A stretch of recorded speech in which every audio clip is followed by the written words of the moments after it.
Добрый день, уважаемые друзья! Очень приятно с вами очередной раз встретиться.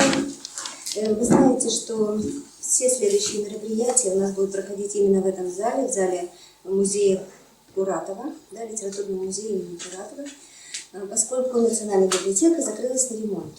И вот небольшой организационный момент. Мы переехали по двум адресам. Обслуживание у нас сейчас осуществляется по двум адресам. Орджоникидзе 10, рядышком, да, Союз театральных деятелей, знаете, да? И второй адрес Катаева 41, на улице Катаева. Почти напротив войсковой части, если кто знает, чтобы ориентироваться. Поэтому, пожалуйста, если вы захотите прийти за литературой, приходите, по этим двум адресам осуществляется обслуживание нашей библиотеки. Сотрудники кафедры православной литературы подготовили для вас небольшую выставку литературную по теме нашего сегодняшнего занятия. Да, поэтому, пожалуйста, знакомьтесь, читайте. Если кто-то хочет взять на дом литературу и не записан в библиотеку, я все предусмотрела, взяла регистрационные карты, вы можете сегодня с вами записаться в библиотеку и, пожалуйста, можете взять литературу на дом читать. Так что, если есть какие-то вопросы, задавайте. Я всегда здесь. Ну, а теперь передаю слово отцу Максиму. Спасибо. Друзья, дорогие, не просто друзья, мы с вами в большинстве, по крайней мере, не знаю всех досконально, не со всеми вместе бывало, что молились, но с большинством из вас мы являемся членами единой, святой, соборной апостольской церкви. Надеюсь, со всеми, кто близко не знаю. И сегодня об этом у нас разговор.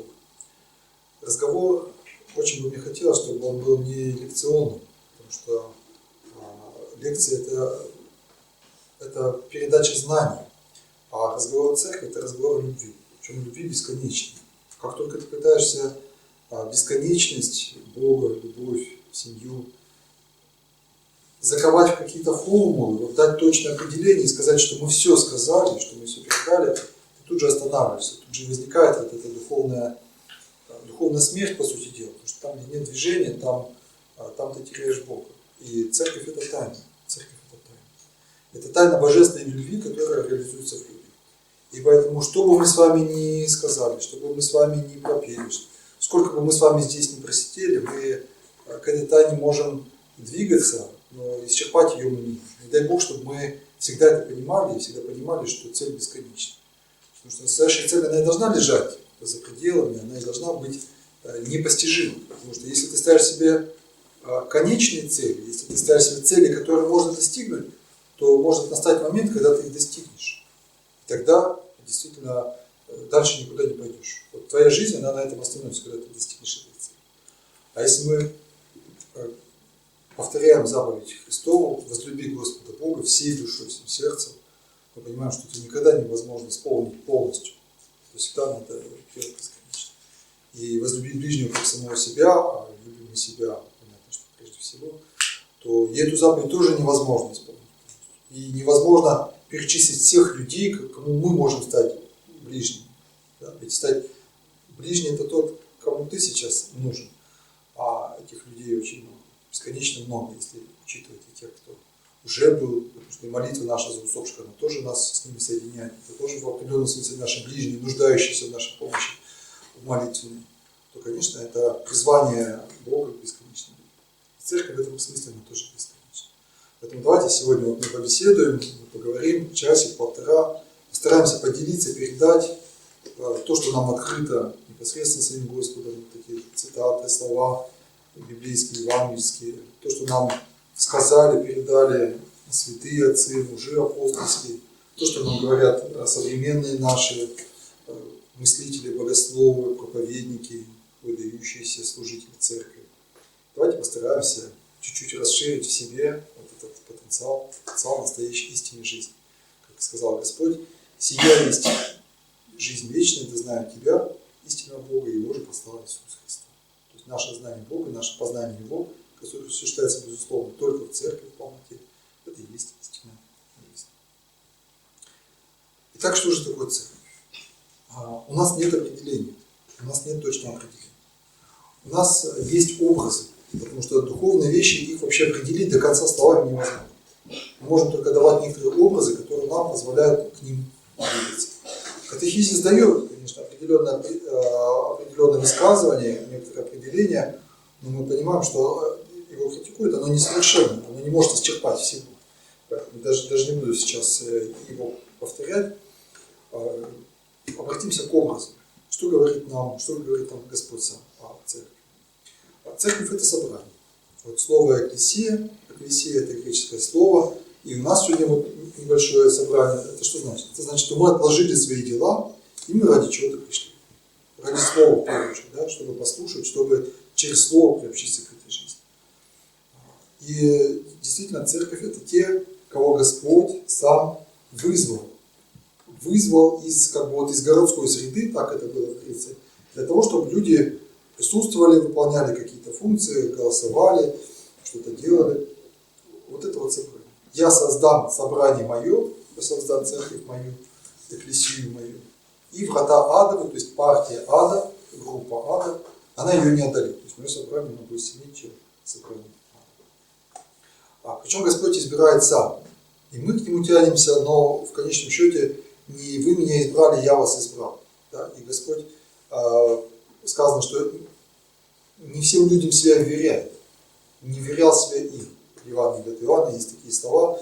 Потом Иоанн Златоуст тоже будет говорить о том, что часто Господь не открывается, потому что мы ему не верны. Да? Не всякий, говорящий мне Господи, Господи, войдет в Царство Небесное, только исполняющий волю Отца моего Небесного. То есть, когда мы приходим к нему с какими-то корыстными соображениями, с какой-то неверностью, с каким-то желанием попробовать, получится, не получится, узнаем, не узнаем, то Господь действительно может не открываться. И слышишь об этом, что человек говорит, вот хожу в храм, а не слышу, вот я молюсь, а как будто вот в пустоту молюсь.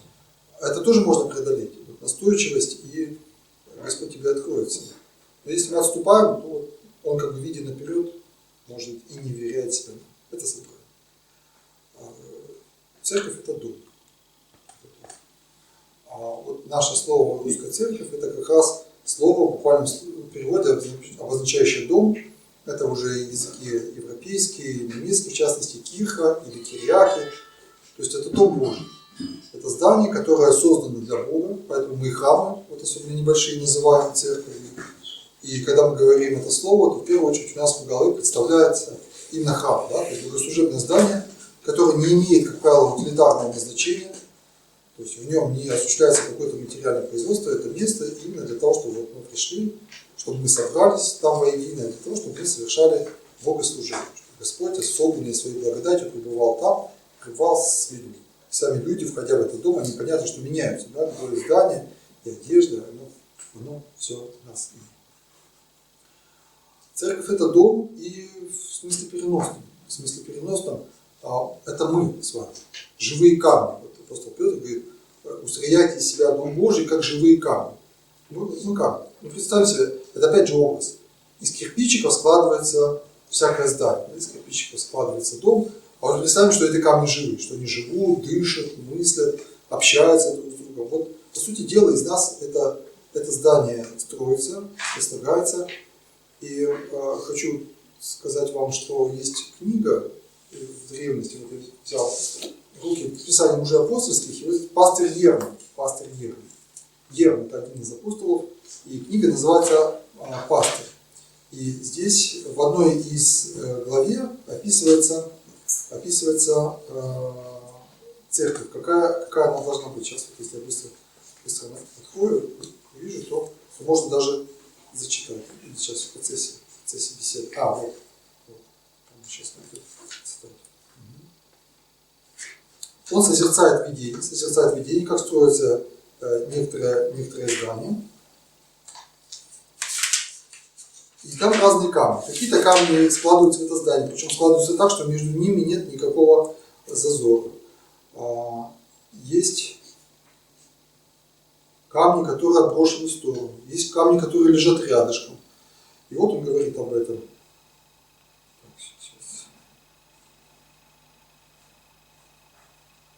Ну, например, а прочие камни, которые остались круглыми и были негодны для здания, еще не получили печати и отложены в свое место, ибо найдены очень круглыми. Понятно, что круглые камни между собой не сложить, да? Они не смыкаются. Почему же? должен отсечь у них блага настоящего века и суетные богатства. Тогда они будут годны в Царстве Божьем. То есть люди тогда могут сложиться между собой, они тогда могут примкнуть к себе, когда они отсекут от себя вот эти вот округлости, да, то, чем мы обрастаем. В данном случае блага настоящего века и суетные богатства. Какие здесь еще есть примеры? Еще один пример.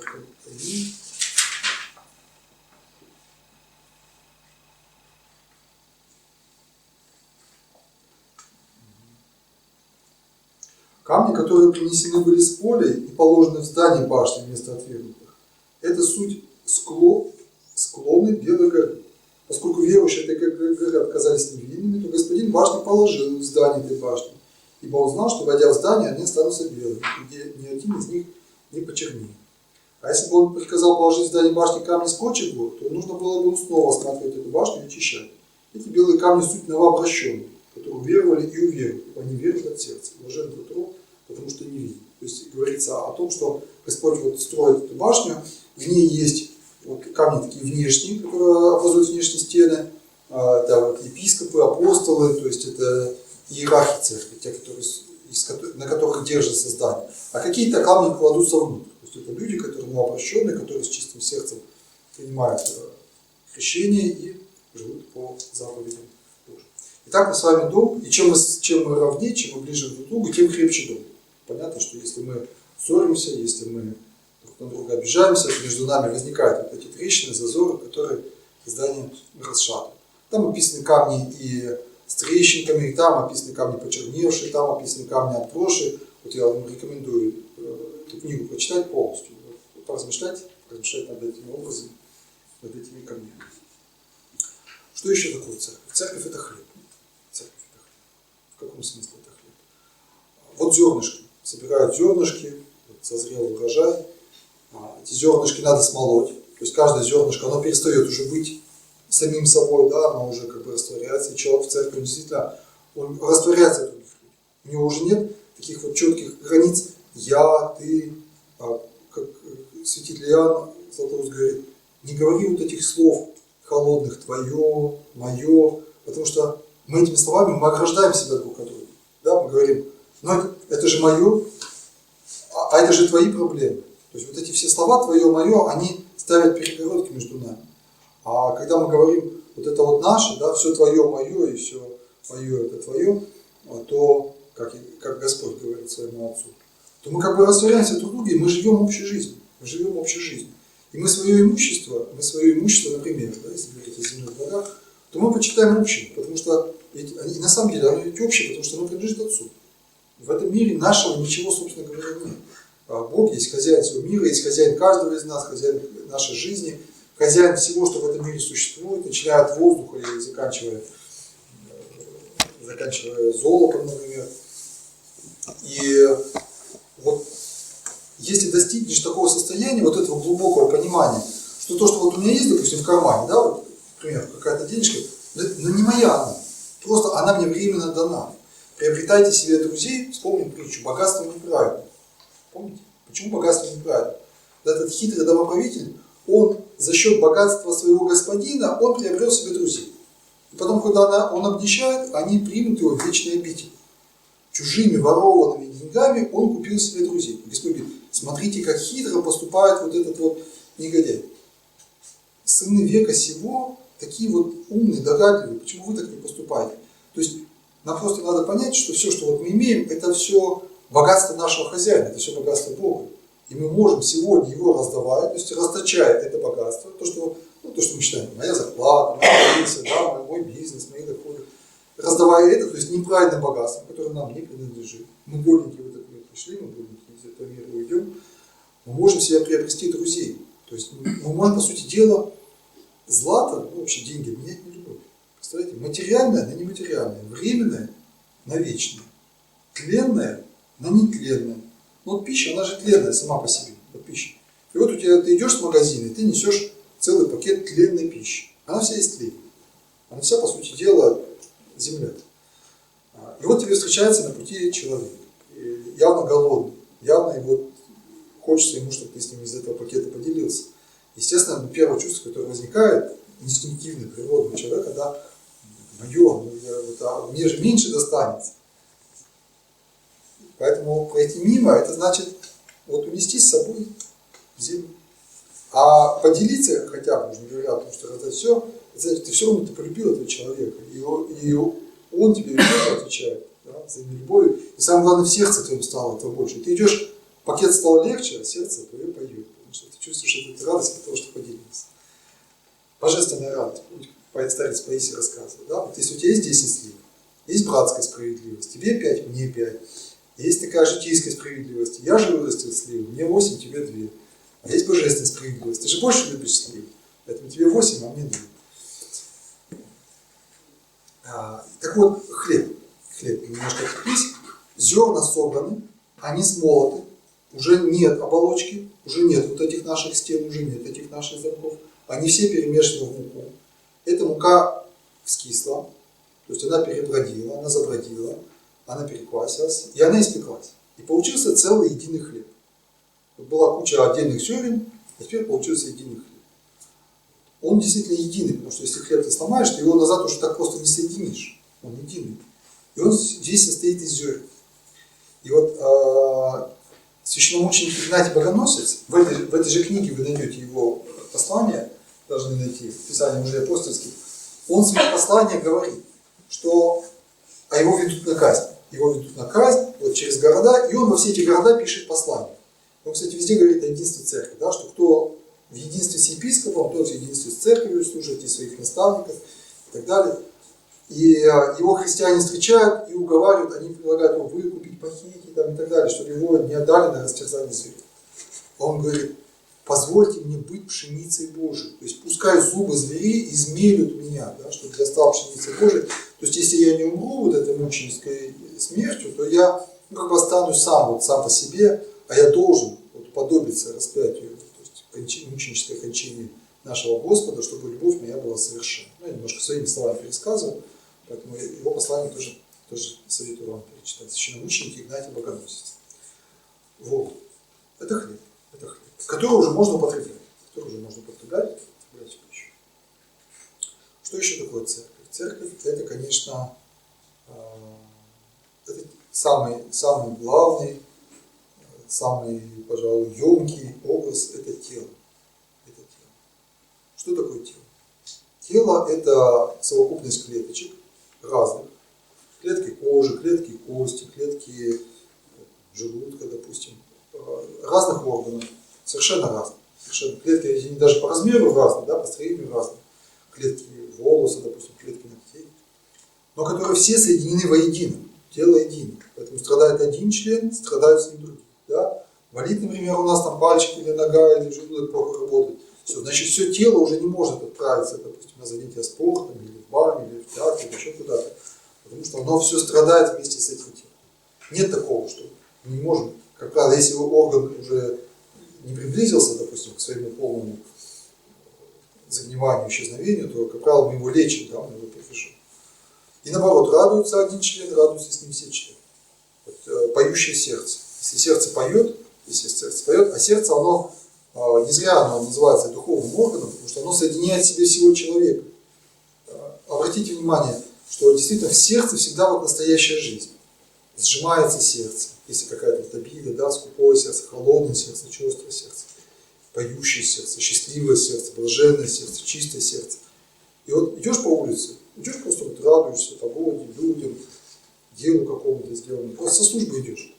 И вот прям можно прислушаться, как бьется сердце. Оно действительно поет. Оно поет, то есть оно не просто вот так стучит в определенном ритме, а как будто через него проходят вот эти вот слова. Оно звучит в ритме песни. И вместе с ним сердцем, ведь ноги шагают шире. Это об этом рассказывал, скажите, пожалуйста, офтальмолог, кто был такой известный у нас. Как? Федоров, да. Вот он как раз, когда изучал физиологию человека, говорит: я удивляюсь, насколько все зависит от сердца. Вот, говорит, я плыву, я пытаюсь улучшить свой результат, я понимаю, что единственным ограничителем для того, чтобы я проплыл скорее, является мое сердце, потому что оно не может быстрее. Вот сколько оно накачивает кровью во все тело, настолько быстро и могут мои мышцы двигаться, мои руки двигаться, я могу настолько быстро плыть. Действительно, то есть вся жизнь тела, она регулируется сердцем. Вся нервная система, она через это сердце проходит. Вот это вот все единое тело. И в этом теле все служит друг другу. Вот ноги могли бы возмутиться, сказать, почему вот мы внизу, вся тяжесть на нас, ноги чаще всего болеют у нас, да, страдают, но да, такое место приходится служить. Они несут на себе все остальное тело. Руки что-то делают, уши, глаз, все на своем месте. И каждая клетка, она не претендует на свое. Представим, что желудок, получив пищу, он бы сказал, это же все мое. Ой, сколько у меня это мне дали, это мне дали. Положу добра и скажу, да, душа ешь, пей, веселись на многие годы, и завтра можно не кушать, и послезавтра, и вообще на всю жизнь мне, по сути, делать хватит, только ты слышишь. Нет, он переваривает вместе с кишечником, да, и все эти питательные вещества по всему телу распространяет, разносит. И вот эта вот идея общего служения, она реализуется в целом. Что каждая клеточка, каждый орган, он служит другому, он живет этой общей жизнью. Потому что единая кровь, у нас нет двух кровеносных систем, у нас единая кровеносная система. И одна и та же кровь, она переносит в себе все, и гормоны, и питательные вещества, и наоборот забирает какие-то отработанные вещества, потом через печень очищаются, выходят из организма, через почки и прочее. Вот. Единой кровью питается тело. Один хлеб. Вот этот хлеб мы скушали, этот хлеб растворился, волосы получили свое, глаза получили свое, кости получили свое, все это. И вот это вот удивительное единство, которое присутствует в человеческом теле, да и в любом организме, оно и есть образ единой жизни церкви. Что у каждого, во-первых, свое место. У каждого свое место. Не могут быть все одинаковые. Да? Кто-то чистит подсвечник, кто-то читает книгу, кто-то просит милостыню, кто-то подметает двор, кто-то не смог пойти на службу, нянчиться, допустим, с детьми, да, чтобы молодежь, допустим, могла сходить. Кто-то эту саму службу правит, кто-то в это время крышу ремонтирует на храме, потому что потом уже не получится. И вот это вот есть общая жизнь церкви. И все служат друг другу. Все служат друг другу. Господь пришел не для того, чтобы ему послужили, а чтобы самому послужить и отдать душу свою для искупления. И о немощных членах, говорит апостол, мы прилагаем больше попечения. Да? То есть чем слабее орган, чем он неблаговиднее, тем больше его надо прикрыть. А если он тем более болеет, понятно, мы за какой-нибудь одной, допустим, болящей руки или ноги, мы можем целую лечебную систему предпринять. И также и здесь. Вот один человек болеет, а мы все о нем заботимся. Надо пример привести эту всю теорию. Вот. В прошлое воскресенье приглашают женщину с нашего храма, у нее несколько недель назад случился инсульт. Случился прямо на службе. Вот, приехала скорая, ее увезла. Ну, я так сразу себе представляю, но обычно что такое инсульт? Это значит, человек полгода, год на восстановление, речь нарушена и так далее. И тут недели через 3 подходит ее, вот она называет себя внучкой. И бабушку называют бабушкой. Бабушка просила. Потом уже оказывается, что у них нет родственных отношений. Но их отношения духовные, да, вот эта духовная дружба, которая сложилась уже много лет, она позволяет называть друг друга вот так вот, бабушка, внучка. Она говорит, отец Максим, вот надо бы вот сходить к бабушке, сможете ли? Мы быстро так договорились, и она подготовилась. И на следующий день, как раз после воскресной службы, мы к ней идем, она через дорогу живет. И у меня такая радость внутри, потому что она спускается сама с 4-го этажа, открыть дверь в подъезде. Я думаю, не надо жить, после инсульта, да? Мы идем по коридору, разговариваем, ни малейшего нарушения речи, ни малейшего. Вот совершенно чисто, как говорил, это же ощущение, что она лучше. Потому что раньше она ходила в темных очках, а сейчас она ходит без очков. Я вижу, какие у нее светлые глаза. А как она принимает святые таинства, святые тайны, ну это вот действительно, вот самого Христа так должно встречать. С каким благоговением, с какой благодарностью, потому что храм-то он вот через окошко видно, но дойти она не может. По коридору до подъезда может выйти, а на улицу пока нет. И вот то, что Господь может прийти вот так вот святыми тайнами к ней, для нее это настоящий праздник. Вот это всегда такая радость видеть людей, единых по духу, и видеть, как люди между собой находятся в согласии, в гармонии. Что вот между ними такое вот доверие нежное. Господь говорит, вот там, где 2 или 3, там я посреди них. Слова хорошие. Обратите внимание, у нас есть категории святых, которые идут по двое. Да? Косма Демиан, Фотия Никита, Кир Иоанн. И причем они были вот зачастую целителями. Андрей Борисович Зубов как-то вот об этом говорит, что это не случайно. Не случайно. Вот Господь, Он ищет в нас такое природное единство, то есть когда мы будем жить хотя бы вдвоем, вот одной такой вот, ну действительно полное единодушие. Почему молитву по соглашению читаем, да? Причем важно, чтобы слова были согласованы. Потому что действительно там, где вот эти двое собраны во имя Его, вот эти целители, пресветлые, и они во всем согласны. То есть между ними нет никаких распри, разногласий, раздоров. Они полностью вдвоем делают одно дело. Это вот и есть то чудо такого соединения, такой совершенной любви божественной, которая реализуется в людях. Там действительно Господь среди них. Поэтому они творят чудеса. Вот эти вот пары такие. Апостолов посылает по двое, да? Идите вот по двое. Не трое, то есть больше уже не надо. По одному тоже нехорошо, потому что как-то и в одиночку, и помочь некому, да, и рассказать, если что случится, некому. И люди должны, вот мне кажется, даже, потому что люди должны видеть в них, в апостолах, вот в этих парах, да, они должны видеть вот эту реализованную любовь Христову. Потому что, наверное, мне тоже надо в следующий раз не одному лекции проводить, а с кем-то вот так вдвоем приходить и в два голоса петь, тогда это будет лучше. Тем более опыт у нас уже такой есть. Наверное, это будет убедительнее, да, чем один человек рассказывает. Мало ли, что один что может напридумать. А когда двое, тут уже не напридумываешь, что это уже явно Господь где-то своей благодатью содействует. Итак, тело, у которого есть голова. Тело управляется головой. Потому что хоть сердце связывает всю жизнь, оно регулирует все физиологические процессы, они проходят через него. И понятно, что само сердце, оно тоже управляется мозгом. Мозг, спинной мозг и так далее, который дает ему команду биться, который дает команду легким вдыхать воздух. И вот голова – это Христос. Голова – это Христос. Голова – это ведь совершенно то же самое, что тело. То есть это природная, органическая часть тела. То есть мы, вот этот образ разберем глубже, мы в церкви спаиваемся воедино. То есть церковь – это богочеловеческий организм. Это богочеловеческий, это именно организм. То есть мы живем с Богом одной жизнью. Одной жизнью. Одна кровь, одни соки, одна пища нас питает. Что это за пища? Это пища, конечно, это Евхаристия. Это причащение. Да? Это святое тело и кровь Иисуса Христа, которую мы принимаем в таинстве святого причащения. И вот этой пищей питается тело, оно растет, оно получает превращение для самого себя в любви. К нему прикладывается новый член, то есть клеточки размножаются, оно увеличивается, ребенок растет, становится взрослым. Господь ежедневно прилагал спасаемых к церкви. Да? Когда в нас эта любовь, можно не ходить, не проповедовать. Господь сам будет прилагать как бы к нам. Да? Наше внутреннее состояние, оно будет само по себе, оно просто будет светить. У нас так этого сегодня не хватает, вообще вот в мире в целом. Да? В семьях это редкость. И в церкви надо честно тоже сказать, что это редкость. Вот увидеть такой вот дружный, такой вот единомысленный приход, увидеть служителей, которые вот между собой действительно как братья и отцы родные.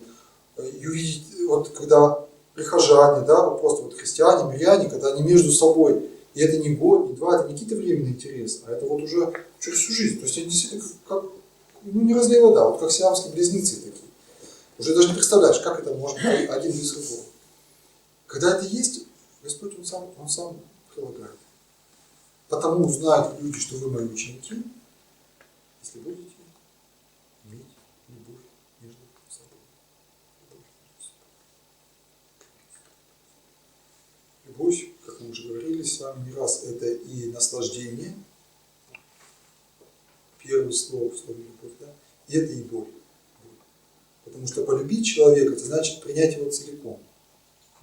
Любовь не может быть, когда ты дружишь с человеком по настроению, когда ты с человеком какие-то отдельные дела делаешь. Это еще не любовь. Это правовые отношения. Да? Вот наше общество строится на законах. А церковь, она должна строиться не на законах, она должна строиться на любви. А когда ты понимаешь, что человек целиком, со всеми его болями, со всеми скорбями. Об этом говорит нам притча не притча, а поучение о том, кого надо звать на пир. Кого надо звать на пир. Когда делаешь пир, зови не тех, кто тебе потом воздаст, кто тебе потом Зови нищих, слепых, хромых, тех, кто тебе воздать не может. То есть зови тех, кому ты просто отдашь, и назад ничего не получишь. И тогда Господь тебе воздаст. Тогда получишь воздаяние в будущем веке. То есть Господь Он и в материальном плане, да, пополнит твои житницы, то есть не оскудеет рука дающего. И самое главное, Он в сердце воздаст вот этой любовью, что ты, собственно, тебе уже ничего не надо будет лишнего. Вот это вот образ тела. Образ тела. Тело распинаемое. Тело распинаемое. Христос воплотился, стал человеком, Бог стал человеком, приобрел человеческое тело, во всем подобие нам, кроме греха, и это тело распинается, чтобы нас спасти, чтобы нас избавить от греха, от проклятия смерти, Он должен умереть, Он должен пройти через эти страдания и воскреснуть. Если мы говорим, что церковь это тело Христово, значит вывод тут совершенно очевиден. Что церковь должна быть распята в этом мире. Мы это и видим, что и она, собственно, распинается. Да? Она распинается в 1937 году, она распинается в 1917 году, она распинается в первые 3 столетия, она распинается ересями, она распинается внутренними гонениями, она распинается внутренними, да, бывают расколами, противоречиями. Она распинается сегодня нет открытых гонений, но она распинается насмешками, хулителями, клеветой и так далее. То есть она распинается. И она распинается за мир, за спасение мира. То есть мы продолжаем дело Христова. Вот. Воплощение Христова это не только, так, широко, если сказать, это не какой-то только моментный акт, который мы празднуем 7 января. А рождение Христова оно продолжается, потому что если мы тело Христово, мы как бы продолжаем, мы расширяем Божие присутствие в этом мире. Каждый новый член церкви это новый представитель Бога в этом мире. Поэтому унижение церкви в этом мире это совершенно естественный процесс, учитывая, что мир возле лежит, и так возлюбил Бог мир, что отдал Сына Своего Единородного, чтобы всякий верующий в Него не погиб, но имел жизнь вечную. Но Христос не только распялся, но и воскрес и вознесся на небо. Значит, тот кинозис, унижение, умоление церкви, которое происходило и происходит, значит, оно приведет в конце концов к воскресению. Новый Иерусалим. Об этом описывается в книге Апокалипсиса, как сходит с неба. Давайте мы даже вот эти слова зачитаем. Завершение уже Библии. Если в начале книги Бытия мы читаем тьма над бездною, то есть присутствует эта бездна, вот это небытие, в которое потом и падает Адам и Ева, да, вот в эту бездну греха, которая их влечет, то в итоге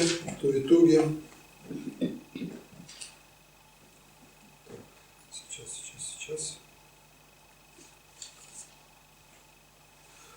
И увидел я новое небо и новую землю, ибо прежнее небо и прежняя земля миновали, и моря уже нет. И я, Иоанн, увидел, то есть он как бы подчеркивает свое имя, да, то есть я увидел, не просто услышал, своими глазами, увидел святый город Иерусалим, новый, сходящий от Бога с неба, приготовленный как невеста, украшенная для мужа своего. И услышал я громкий голос неба, говорящий: «Се», то есть вот скиния Бога с человеком, скиния это здание, да, палатка, храм. И он будет обитать с ними, они будут его народом, и сам Бог с ними будет Богом их. И откроет Бог всякую слезу с очей их, и смерти не будет уже, ни плача, ни вопля, ни болезни уже не будет, ибо прежнее прошло. Все творил все. Ну, вот описание церкви, как она явится потом, при втором пришествии Христовом.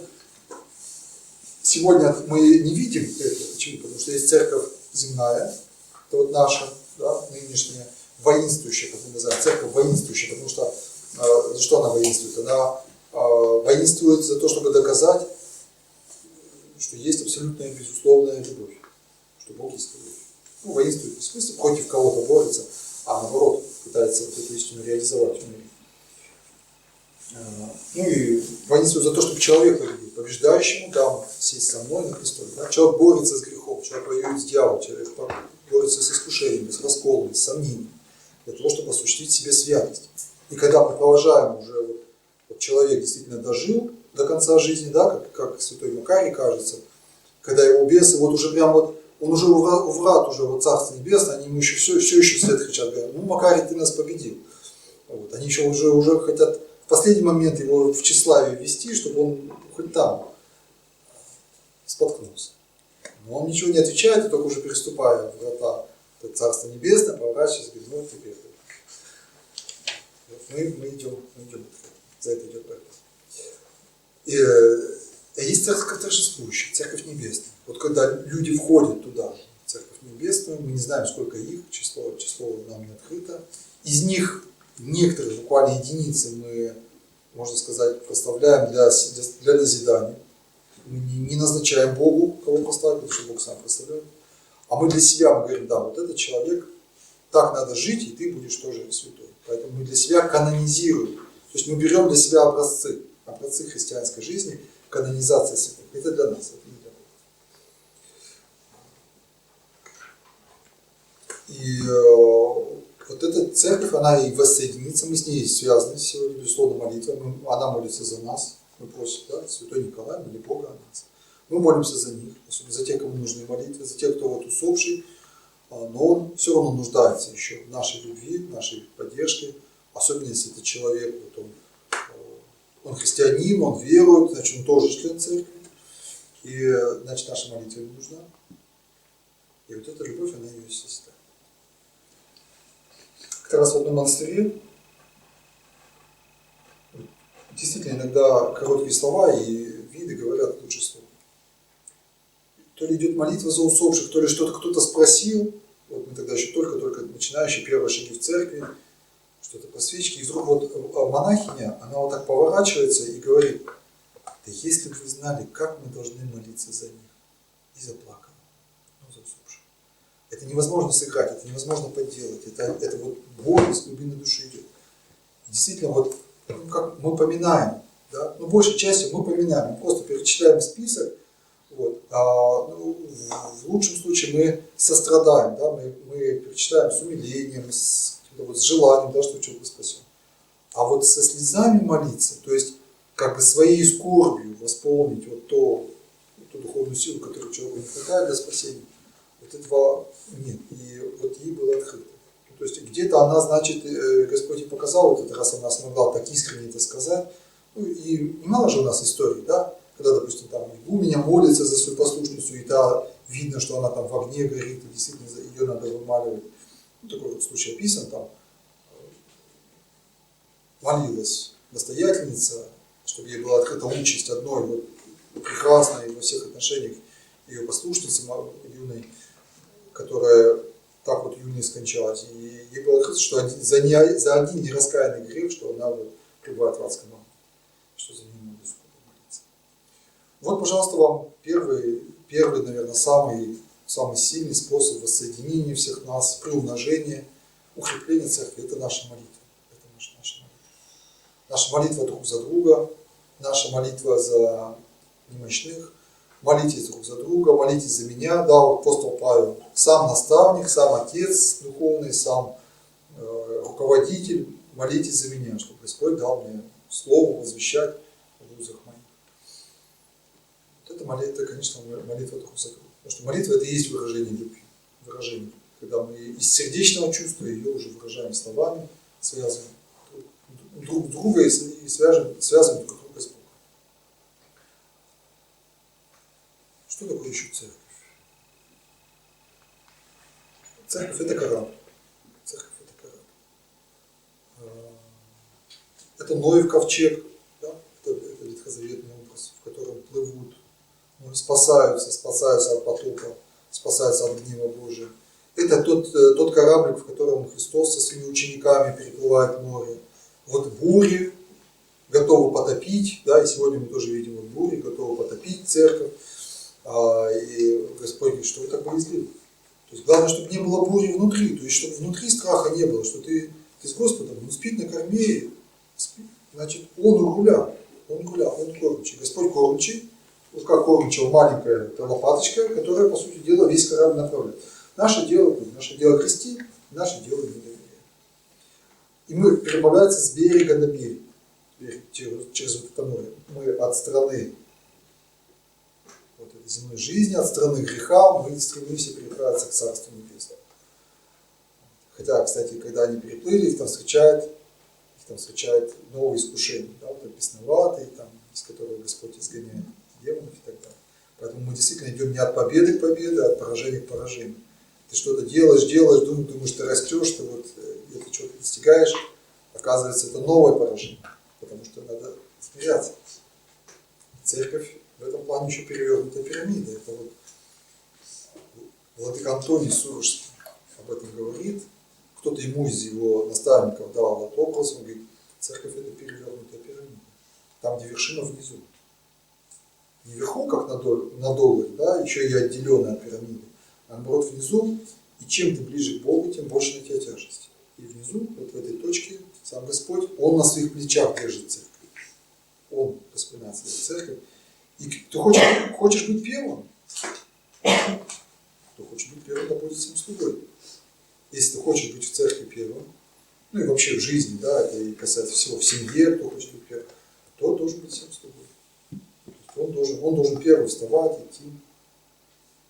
Сегодня об этом Евангелие. Дочь Иаира вот приходит к Христу, да, девочка больная. Он не на расстоянии исцелял, но он идет. Вот нам пример. Вот звонят, вот момент, когда надо. И мы скажем иногда, ну, сейчас подожди, дело закончу, там, потом с тобой поговорю, да, попозже перезвоню. А у человека вот сейчас душа открыла, ему сейчас нужен ему сейчас нужен разговор с тобой. Ему сейчас надо, чтобы ты к нему пришел. Или зовут тебя, тут давай вот пойдем куда-то съездим. Бывает откажется, думаешь, да потом вот будет более удобный момент. А потом уже нет момента. Нет уже момента. И человек этого нет, выписался, вышел уже, да, из тюрьмы освободился. Это для нас, это подарок для нас. Это Господь дает нам возможность кому-то послужить. Это подарок в том числе для нас. Поэтому встал и пошел. Причем на пути происходит чудо. Уже на пути, вот женщина к нему прикасается, исцеляется, да, от кровоточения. То есть Господь, если тебя куда-то призывает, может быть, не только ради этого человека, сколько бывает чудесных встреч. Вот ты идешь, и потом говоришь, ну такая встреча, но она не могла сама по себе произойти. Это вот чудо ведь. Наверное, не святых святых. Вот вспомним историю, когда был принцип, да, у владыки, как же, забыл имя, никуда не лезть, ни от чего не отказываться.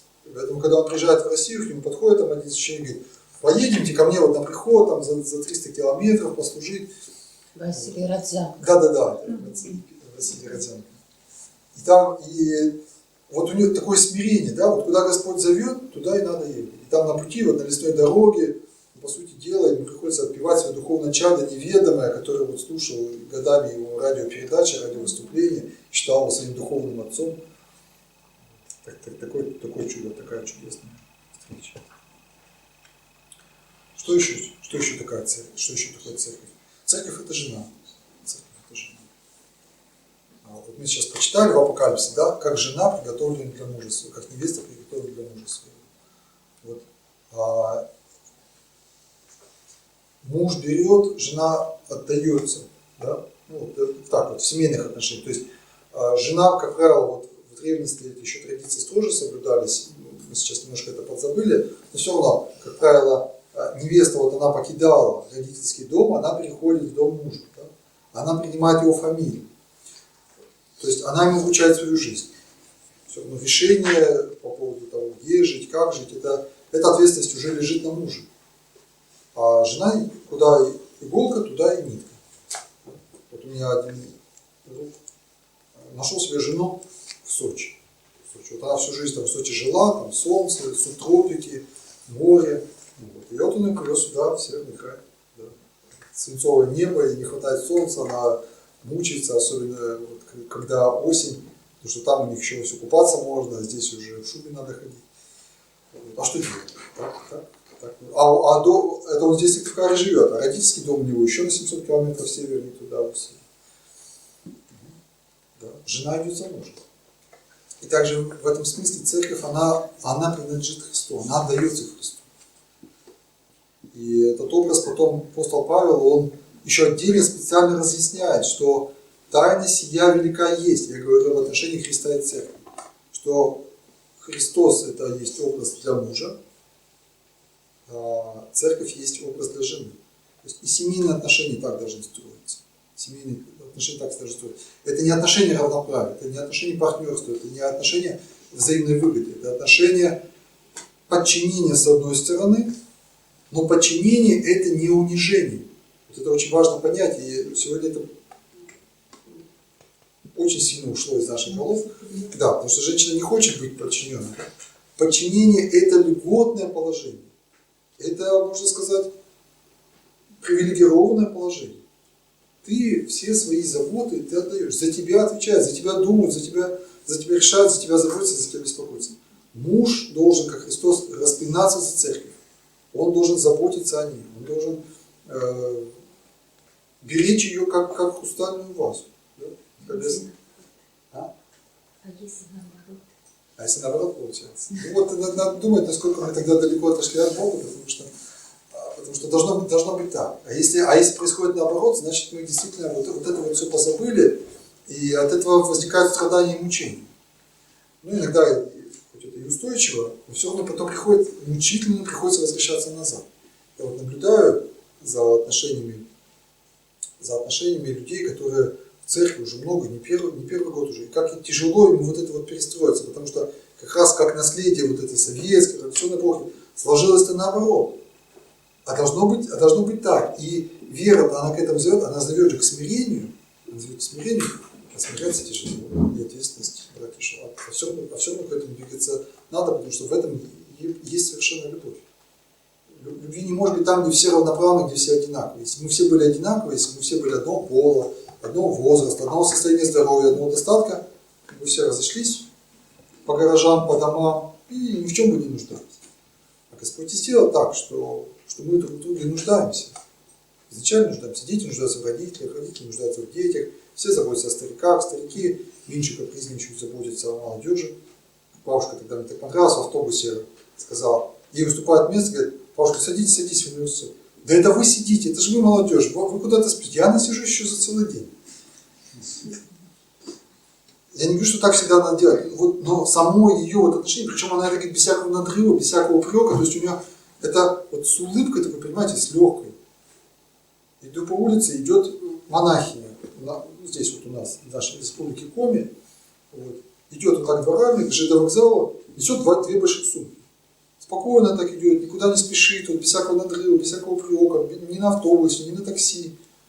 Такая вот, посмотреть на нее, голубые глаза, светлое лицо такое. Вот, идет и улыбается.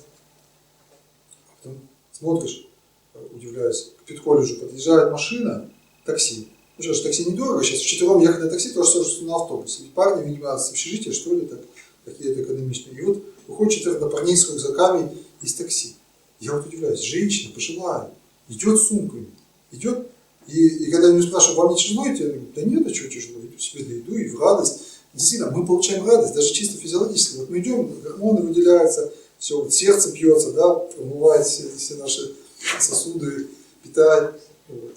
3 километра пройдешь, только радость получаешь. Как мы себя много лишаем, когда мы себя бережем.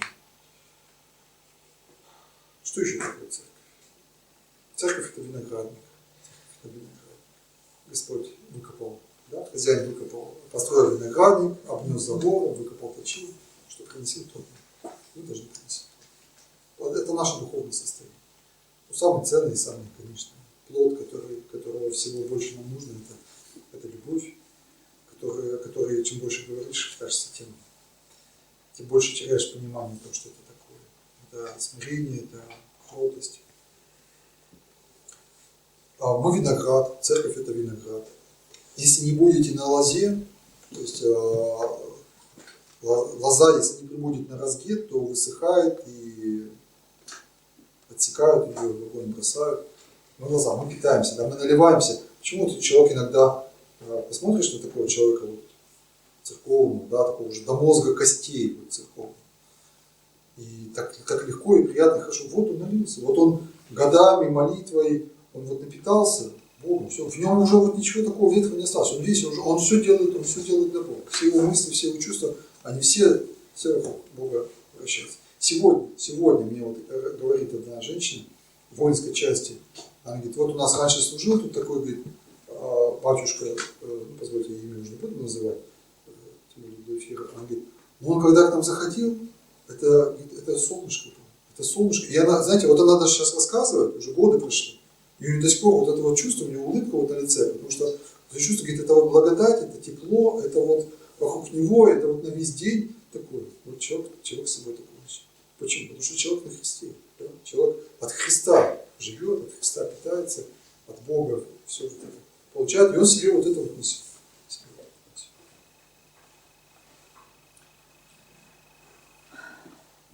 Что еще такое церковь? Скажите, вспомните, может, сами какие-то библейские образы. Можно и свои предложить, то есть какие-то образы ведь переданы в Библии, а какие-то можно просто на одной цитате построить, на словах или даже на своих наблюдениях. Образы ведь неисчерпаемы. Это поле, да? Господь говорит, подобно Царству Небесному полю, на которое человек пришел, посеял семена, взошла пшеница, взошли сорняки, пока все не косит, пока все не уничтожают, потом придут ангелы, соберут пшеницу в житницу, плевелы огнем неугасимым. И это грозная притча для нас, потому что мы в церкви, и вот задашься вопросом, я пшеница или я плевел. Не всякий говорящий мне, Господи, Господи, войдет Царство Небесное. Потому что мы входим в церковь, мы вносим в нее все свои грехи, страсти, раздоры. Господь будет судить. То есть формальная принадлежность к церкви, и не только формальная, но даже и обрядовая принадлежность к церкви, она еще не означает спасение. Иуда был членом церкви. И погиб. Разбойник не был членом церкви. Вот этой апостольской общины, и он спасся. Поэтому Хананеянка не была членом церкви. И Господь исполняет ее каждого. Самарянка, с которой Господь беседует, она вот на ходу становится членом церкви и потом принимает мученическую кончину. Матфея Господь призывает. Кто-то наоборот вот ходил, слушал, а потом, услышав какие-то слова, он говорит, как это странно, кто может это слушать. И многие отошли от него. И так же и мы. Мы идем к Господу, вот это нам нравится, но Евангелие нельзя принять кусочек. Евангелие все равно придется принимать целиком, если ты хочешь быть до конца. И ты доходишь до таких моментов, когда приходится принимать что-то очень тяжелое, больное. Ну, допустим, сейчас я приведу пример. Вот парень приходит, он сейчас размышляет над тем, принять ли веру или нет. Вот у него есть порывы, есть позывы, у него есть свой вот опыт, да, вот, что на Пасху он чувствовал вот эту радость пасхальную, хотя сам еще не хрещеный. Вот. Невеста его будущая, она очень хочет, чтобы он покрестился, чтобы они были единодушны в этом плане. А родители ему сказали, если ты покрестишься, нам не сын. Вы представляете, вот такой выбор, да? И придется что-то выбирать. Или придется отказаться, или придется идти дальше. И тут вот слова Господни о том, что кто оставит отца или мать ради меня, да, тот получит вас 100 крат больше. О чем здесь речь идет? О том, что есть любовь вот наша семейная, кровная такая. Есть. И иногда ее приходится, не бросать. Он же сам не отказывается от родителей. То есть родители ему говорят, угрожают, что они от него откажутся. И может быть так и не получится. Может они не откажутся, а может действительно, может они исполнят свою угрозу, что действительно отключат телефон, а там может быть и такое, дверь родительского дома не заходится. Но он получит в 100 крат больше. Почему? Потому что он войдет в церковь. И для него будет здесь сотни тысяч отцов.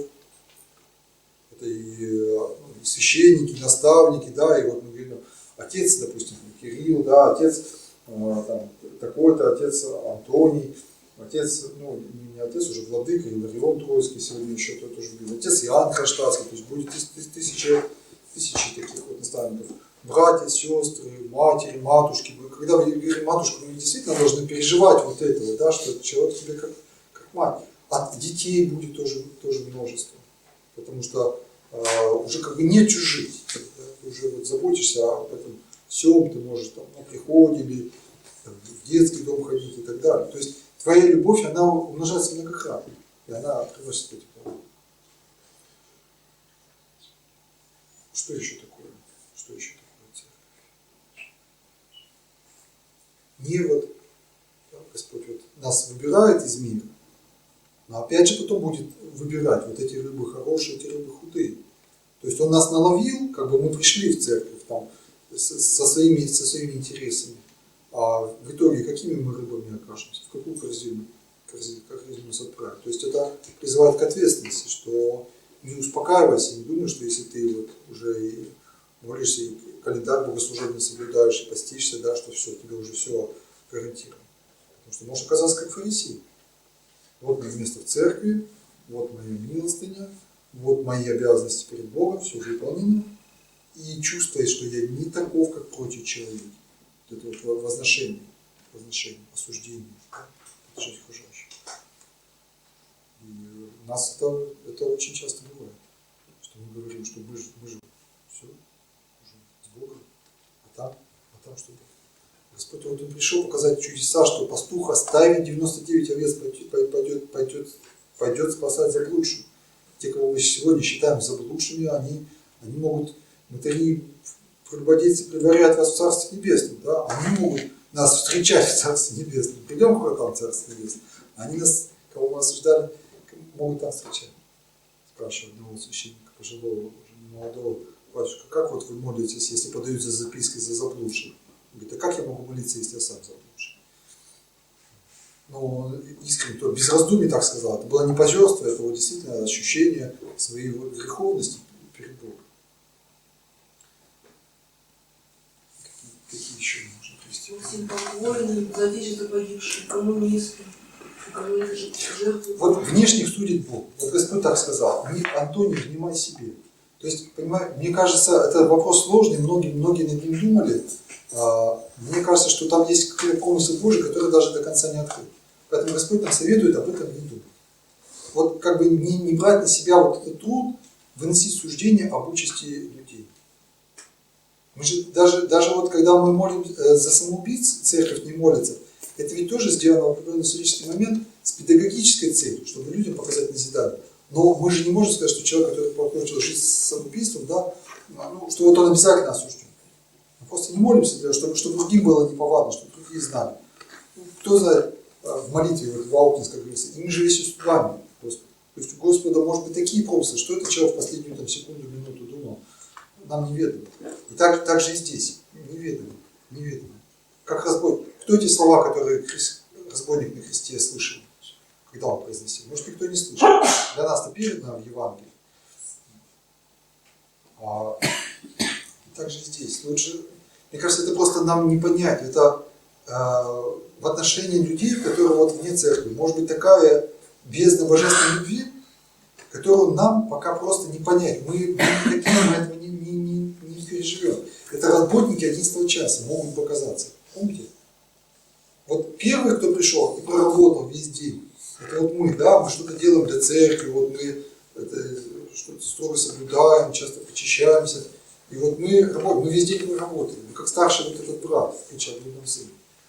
А когда Господь вдруг своей благостью покажет, что Он может эту награду дать тем, кто проработал один только час, такую же награду, как бы мы не оказались зависимыми, не сказали: Господи, почему это так? И Он не скажет нам, что неужели ты зависим от того, что я добр? Разве я не волен дать ему то же самое, что тебе? То есть Господь по своей благости может дать людям за какую-нибудь вот эту черствую плюшку. Помните, как в притче там, о богаче, который швырнул в нищего какой-то булочкой засохшей. И ангелы искали, чем бы его оправдать перед Богом. И вот этой булочкой его оправдать. Но он же подал нищему, ну пускай кинул, ну пускай засохший, ну пускай, чтобы отвязался. Но он же подал, милостыню.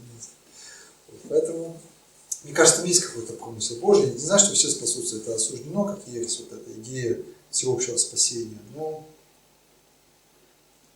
действительно умолкает язык и ум, когда начинаешь об этом размышлять. И святым ведь говорят, да, Антоний не на себе. Вот нам дано, нам сегодня дано, вот наше поле спасения, вот наш путь спасения. И сегодня же читается, как эта женщина подходит ко Христу, нарушая законы подходит, да, через толпу подходит, тайком подходит, с верой, но с такой верой горячей подходит.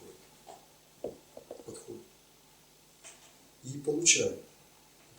Иди, дерзай, черь, вера твоя спасает. Поэтому сегодня, глядя, как иногда заходит в храм, там, девушка, например, там, в юбочке на треть бедра, да, или человек вот подвыпивший, заходит, ну вот не поворачивается язык рассудить, вот не поворачивается рука его вот выгнать, потому что, как рассказывал вот один как раз такой, он говорит, ну я вот просто шел, мы даже вдвоем шли, вот шла вот женщина моя, и я шел за ней, говорит, мне просто вот какая-то рука как-то взяла за шиворот и вот так завела в храм. Я даже ей не сказал, что я зашел. Она говорит, я только спохватилась через несколько сот метров, что меня нет. Она не знает даже, куда я зашел. Вы понимаете, просто Господь его вот так вот своей благодатью завел, ну, естественно, разговариваешь с ним. Как, ну, он не пьян, это не значит, что надо пьяным заходить в церковь. Чуть подвыпивший, но вот душа его рвется к Богу. Рвется к Богу через вот наши правила, законы, нормы и так далее. Как вот у этой женщины кровоточения. Поэтому здесь вот уповать надо на милость Божию, что Господь спасет. Спасет, а как, какими судьбами? Там есть такой тоже древний богословский спор о границах церкви. А где границы церкви? Понятно, что вне церкви нет спасения. Это понятно. А где вот границы церкви? Непонятно. Вот мученик Ванифатий не был членом церкви, не был. Принял мучение, помылся кровью и стал святым.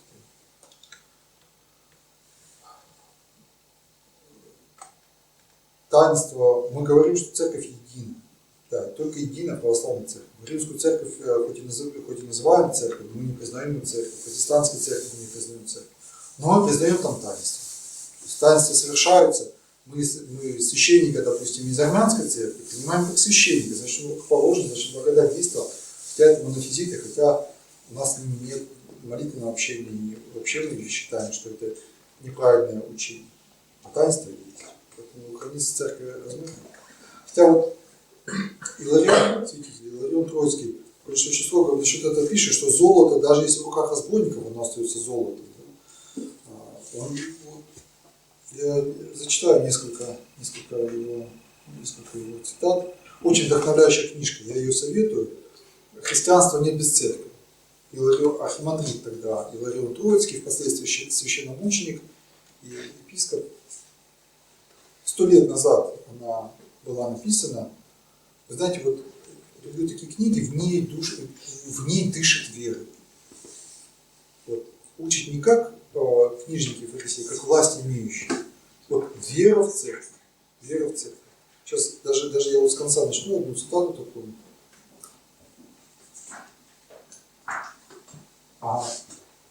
Наша беда, что мы сами-то мало ценим свою церковь и великое благо жизни церковной. Мы не исповедуем свою веру в церковь смело, ясно и определенно. Веруя в церковь, мы постоянно как бы извиняемся за то, что мы в нее еще веруем. Мы читаем 9 член символа веры без особенной радости и даже с виноватым видом. Церковного человека теперь часто встречают восклицание Тургеневского стихотворения и в прозе: «Вы еще верите? Да вы совсем отсталый человек». Многие ли имеют мужество, чтобы смело сказать: «Да, я верю во единую, святую, соборную и апостольскую церковь. Принадлежу ко святой православной церкви, и поэтому я сам передовой человек. Ибо в церкви только возможна та новая жизнь, ради которой Сын Божий приходил на грешную землю.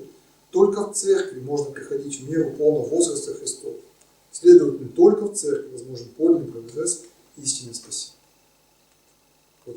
Очень желаю, чтобы мы действительно доросли до вот этого чувства такой вот убежденности, что истинная любовь, она возможна только в Боге, а истинная вера в Бога, она возможна только в церкви. И чтобы мы действительно жили жизнью вот церковной, знаете, как вот приходит человек, допустим, называет свою фамилию, и все говорят: «О, так это вот, нет, такая вот уважаемая семья, да, это вот». Только от того, что у него такая фамилия, уже к нему ему сразу ему так двери открываются, да, уже ему такой почет. Это ваш дедушка, да, значит, да, это не ваша вот случайно там сестра, там такая. Всем все понятно уже, что это за что это за птица. И вот нам тоже так вот надо, само осознание того, что я принадлежу к церкви, это значит, я того же рода, что вот, да, вы что, не знаете святого Николая? Вы еще не убедились в его силе, а я из его компании, можно сказать, да, из его церкви. Так вот говоря, это вот наши, да, это вот наши ученики умирали, а я того же духа. Ну а глава наша, глава это всемогущий Бог, это вседержитель, это Творец. Вы тоже ему принадлежите, просто он дал вам возможность верить или не верить, а это тоже в его руке, как глиняный горшок. Такая вера, она дышит в этой книге, и он, конечно, убеждает и кажет, что нет церкви, нет спасения, нет христианства, нет Христа, нет благодати, нет истины, нет жизни, нет спасения, ничего нет без церкви. И все это есть только в единой церкви. Вот так. Название христианства нет без церкви. На иконе его изображают, на одной из икон он изображен вот со свитком, как иногда изображают святые, там слова, это тоже из этой книги, вне церкви нет спасения. То есть вот эта вот либеральная мысль о том, что возможно спасение вне церкви, он ее, конечно, здесь разбивает в пух и прах, что истинное спасение только в церкви.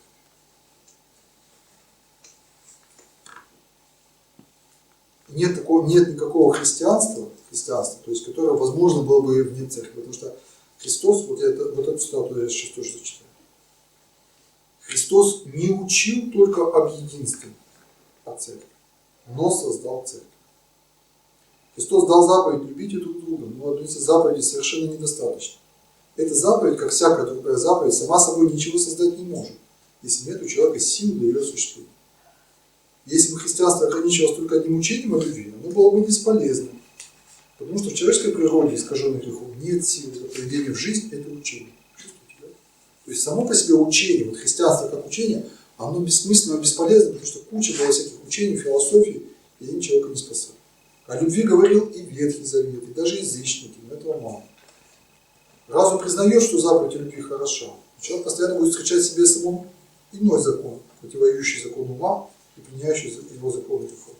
Поэтому вот единение со Христом – это таинство очищения, следовательно, источник духовной жизни. Поскольку нет двух церквей, нет двух Христов, и нет двух Евхаристий, как писал его современник Архимандрит Сергий Староградский, то, естественно, Евхаристия истинная может быть только одна – един, истинный, святой, соборный, апостольский церковь. Таинство причащения соединяет людей с Богом и тем самым объединяет друг с другом. Вот почему причащение есть источник именно церковной жизни по преимуществу. Вне единства церковного нет и причащения. Ну и так далее, и так далее. Эту мысль с разных сторон он объясняет. Вы знаете, вот она вдохновляет. Потому что сегодня, поскольку верующих людей, действительно церковных, да, скажем прям это слово, мало, то мы как-то вот действительно как бы стесняемся, когда нам говорят, ну что теперь, вне церкви нет спасения? Ну, да, наверное, хороший человек тоже, да, спасется. Вне церкви спасения. Как там говорит апостол Павел, да, что он спасется как бы из огня. Да, внешних судит Бог. Там другой закон, там другой подход. Вот то царство, тот пир, кстати, пир, еще один образ церкви, это вот обед, пир, трапеза, ужин, вечер, да, праздник, который Господь принес, полнота духа, полнота спасения, она открыта только в церкви. Причем единая истина. Это все просто. Мы, значит, так понимаем, что у нас мечеть церковь, синагога церковь, хилта церковь, костел церковь. Нет. Церковь она одна. Нет, это все вместе церковь. Нет, почему? То с чего вы так? Откуда вы так? Нет, я вот просто вот думаю, у меня вот такое вот, потому что там-то тоже люди, которые веруют, которые молятся, которые соблюдают.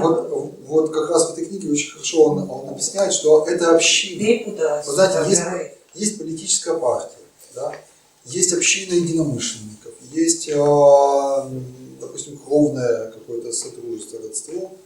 А церковь – это органическое единство. Это не просто союз, это временный, это действительно общая жизнь, общая кровь, которая течет в разных людях. И эта общая кровь есть кровь божественная. То есть это есть сама божественная жизнь, которую люди видят. И другой такой общины, то есть другого такого единства нет. И оно основано не просто на умственном соединении, да, на единстве убеждений, на единстве целей, а именно на том, что все общее. И скорби, и распятие, и Голгофа, и Фавор, общее все. И оно есть только в единой истинной православной церкви. Соединение с Богом. И соединение людей друг с другом, полное соединение, единодушие. Да? Возлюбим друг друга, да единомыслия неисповедуем. И единство с Богом. Полное единство с Богом невозможно здесь. Полное соединение. Что и есть полное спасение. Полнота любви. А вопрос спасения тех, кто вне церкви, вы знаете, вот мы можем сказать, что спасение только в церкви, а вот спасутся ли те, кто вне церкви, вот тут вот осудить, да, и сказать, что нет, вот мы не можем.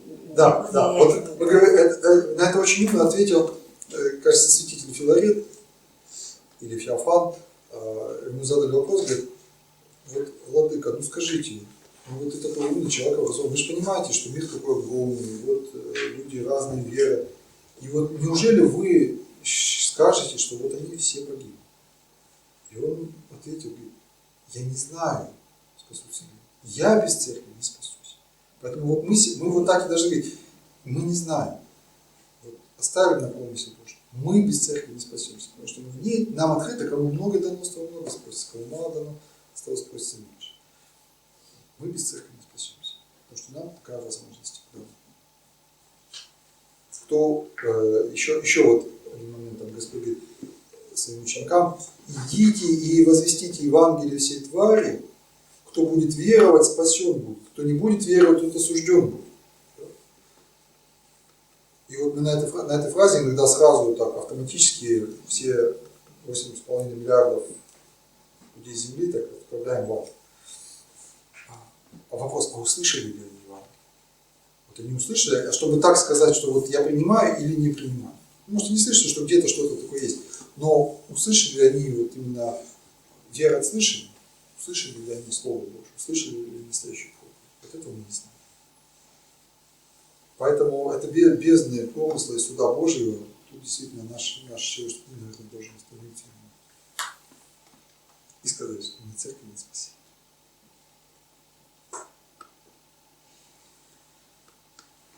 Отец Максим, спросить, а вот насколько мы имеем право? Вот у меня подруга близкая, очень хороший человек, но она говорит, что она верит по-своему. Я могу хотя бы вот то, что я сегодня здесь услышала, ей пересказать? Или нам это нельзя делать? Вот знаете, как Господь, Он вот сообразовывался с теми, кто слушал. Да? Кому что-то Он рассказывал тысячи людей, что-то Он вверял только апостолам, что-то Он говорил сначала, что-то Он говорил потом вот после воскресения, что-то потом уже Святой Дух их наставил, они то не понимали уже, да, после воскресения, говорит, вы сейчас не можете вместить, а вместите потом. И потом Святой Дух, когда сошел, вот родилась церковь, день 50, на рождения церкви, он отправляется Святым Духом, отправляется Христом через Святого Духа, потому что Бог един. Единство Бога, оно всегда, никогда не действует Отец без Сына в отдельности. Поэтому здесь вот надо сообразовываться с человеком. Вот надо прям почувствовать, помолиться, и иногда вот надо сказать, да, вот прям вот, если ты чувствуешь, что, может быть, пришел момент этого, а иногда надо хотя бы сначала прочитать Евангелие от Матфея, а потом уже от Иоанна. Там, где вот, когда не хотят вас слушать, выйдите, отряхните даже пыль. Да, и такое бывает. А иногда просто вообще ничего не надо говорить.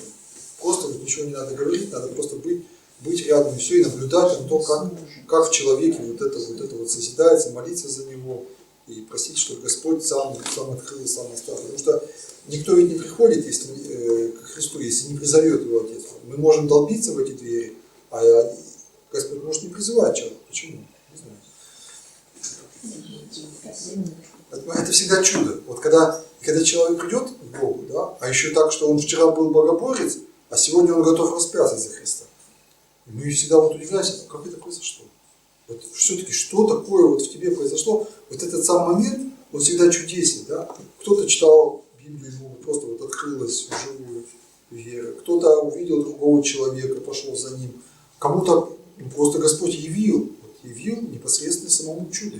Такое тоже бывает. И приходит, и рассказывают люди об этом.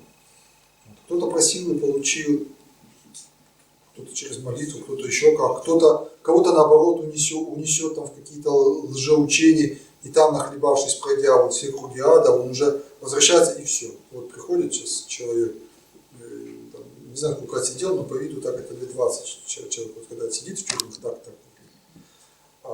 И приходит, и я его спрашиваю, вы верите в Бога? Ну, знаете, с такой жизнью, как без Господа? То есть для него даже не мысль, а как можно вообще по-другому?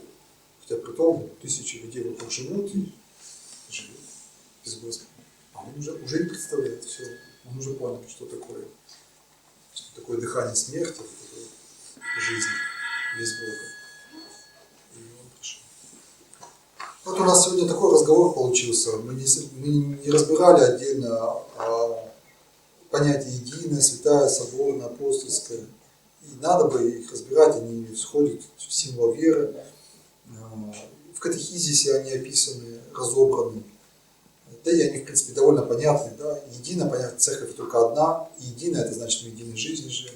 Святая, она свята самим Богом, и святая святостью ее членов, которые движутся к святости. Соборность – это цельность. И даже и двое собранные во имя Мое, и приход, и епархия, и поместная церковь. Это целая церковь. Так же, как в каждой христичке Христос целиком, а не часть его, также и здесь. Кстати, неделимая частичка церкви – это семья. Вот один современный богослов так вот рассуждает, говорит, что, знаете, как кристалл, вот у него есть структура, но сколько ты ее не делишь, как бы в каждом маленьком кристалле эта структура повторяется. Вот. Также церковь, она состоит, безусловно, из семьи. Семья – это малая церковь. Вот это целая тема, мы, может, наверное, к ней вернемся еще в течение года о семье и снова вспомним о церкви. Церковь – это большая семья, а семья – это малая церковь. И это не просто игра слов, это действительно так. Потому что в церкви много повторяется семейные отношения, а в семье должны быть отношения и духовные, вот это единодушие. Она апостольская, потому что она построена на апостолах, и она имеет апостольское призвание, на посланном Богом в мир. Бесконечно можно говорить. Поэтому я вначале оговорился, и сейчас только в конце повторю, что мы не изучили тему церкви. Мы просто сегодня поговорили о любви. Семья – это любовь, это тема бесконечная. Церковь – это любовь божественная, человеческая, это тема бесконечная. Поэтому мы просто чуть-чуть вот получили такую пищу для размышлений. Будем дальше читать, думать, размышлять, будем осуществлять в жизни. Это зависит от нас. Вот насколько мы живем, насколько мы вот этой божественной жизнью живем, и как много в нас любви, это зависит от нас. Как мы относимся к людям. И исполняем ли мы вот этот пример Христа, да, идти к тем, кому плохо. Потому что любовь, она созидается, когда сильный помогает слабому. День народного единства, да, это тоже вот такой день, когда мы об этом думали, вспоминали, что Господь там, где смерть, там, где боль, там, где зло, вот Он туда идет.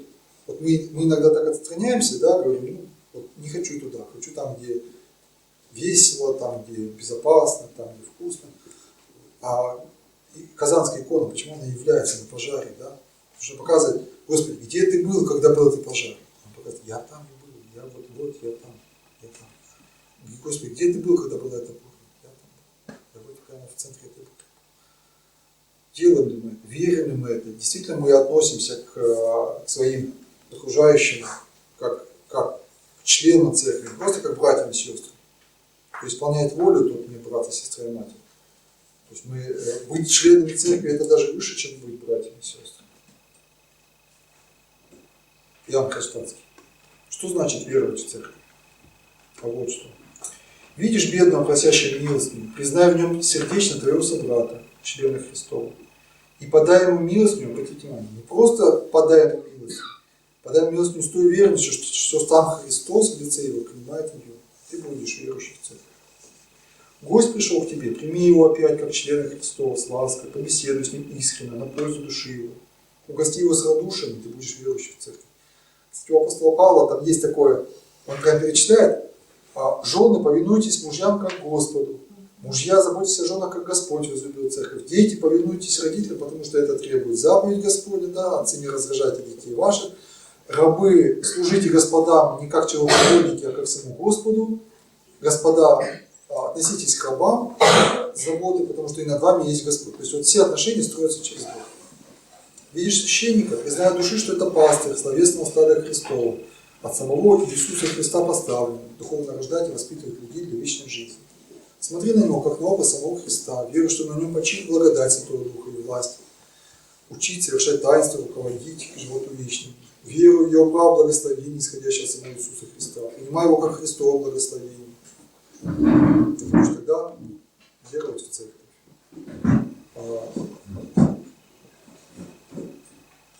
Признай от души, что Пресвятая Дева Богородица есть начальница мысленного наздания церковного, что всегда с нами. Веруй, что все святые старшие братья нашего единого дома Отца Небесного. Ну и так далее. Еще когда ты веруешь, что умершие наши праотцы, деды, отцы, матери, родственники, друзья, все христиане православные, живы и по смерти душами, молишься за них Богу, надеюсь, что Бог услышит молитву за них, может помиловать их, ты опять веруешь в церковь. То есть это жизнь, это практика, это не учение, это не философия, это сама жизнь. Это сама жизнь, которая ежедневно совершается в наших отношениях. Господь нас к этому призвал. И дай Бог, чтобы наша беседа нам помогла сегодня, наше общение стало быть к этому ближе и больше жить этой жизнью божественной Святой Церкви. Отец Максим, а что такое апостольская церковь? Апостольская. Она основана на апостолах. Да? То есть Господь основал ее не просто вот так провозгласив учение, Он избрал по Мухиде. То есть церковь, это организованная структура. Это не просто хаотичная толпа, хаотичное стадо. В ней есть иерархия.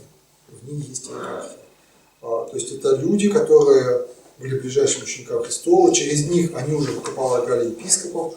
Мы их молимся, мы их считаем, на 12 престолах будут судить 12 колен Израилевых, то есть всех нас.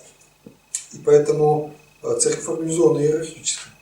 И мы чтим священников, епископов и так далее. И это, кстати, ответ на вопрос про посредников. Ведь слышишь часто, что мне не нужен посредник. Да? Вот у меня Бог в душе, у меня Бог в уме, мне посредник не нужен. Да. Что на это сказать? И мы начинаем как будто извиняться, мы говорим, в принципе, священник-то он как бы не посредник, да? А нас сказать, посредник? Ну, конечно, как без посредника? Мы что, ходить научились без посредника? Может, мы читать научились без посредника? И человек скажет, я читаю Библию, я сам все понимаю, мне не надо никаких посредников. Кто тебе эту Библию дал? Не посредники, что ли? Кто ее напечатал, кто ее написал, кто решил на соборах церковных, что вот это будет каноническая Библия, а это будет уже не каноническая. А это не канонические книги. Разве это не посредники? Это от гордости вот эти слова, что мне не нужны посредники. И Христос для нас един посредник, един ходатай, да, соединяющий Бога и людей, Бога человек Христос. Апостолы, его посредники. Через них, посредством их, от нас доходит научение, таинство, рукоположение и так далее. И епископ посредник, преемник апостолов, и соединяющий потом последующих священников. И священник посредник, да, он стоит между человеком и Богом. И это любовь. Без посредничества это мы все вместе соединенные с Богом. Да, Господь мог бы всемогуществом сделать так, чтобы мы каждый с Ним по отдельности были, в диалоге были. Но Он так не сделал. Почему Он принимает молитву через святых? Почему Он дает святым благодать вот слышать наши молитвы, исполнять, доносить до Него? Хотя, конечно, Он слышит всякую молитву и всем всемогуществом может ее исполнить. Почему? Почему Он дает нам посредника? Причем посредством Божьей Матери, Девы Марии воплощается. Творя мир своим словом, он мог бы не через человека воплотиться, он мог просто, это его мир. Каждый атом, каждая молекула в этом мире, она его. И он бы мог просто сам создать себе тело, но он ждет, пока появится та, которая сможет со всей чистотой, со всем доверием сказать ему: «Се раба Господня». Почему? Потому что каждый человек на мире, вообще все, что в мире находится, это учителя наши. Ну да, да, потому что это... Мы же все это созданы не просто так. И мы общаемся не просто так. Ну, Что-то вы от каждого человека, от каждой травинки, от каждого животного мы что-то берем. Чему-то мы учимся. это есть всеобщая любовь, чтобы Вот, мы вот, мы были во всеобщей любви. Чтобы мы слушали, почему нам, нашим родителям дают власть наказывать, нас учить, наставлять и воспитывать. Почему? Почему он нам дает возможность потом своих детей рождать и дает нам огромную власть над их душой, над их воспитанием. Чтобы мы все зависели друг от друга, чтобы мы все для друга были в чем-то посредниками, чтобы все друг друга научали, наставляли. И апостол Павел говорит: молитесь, молитесь за меня, своих учеников в чат просит молиться за него.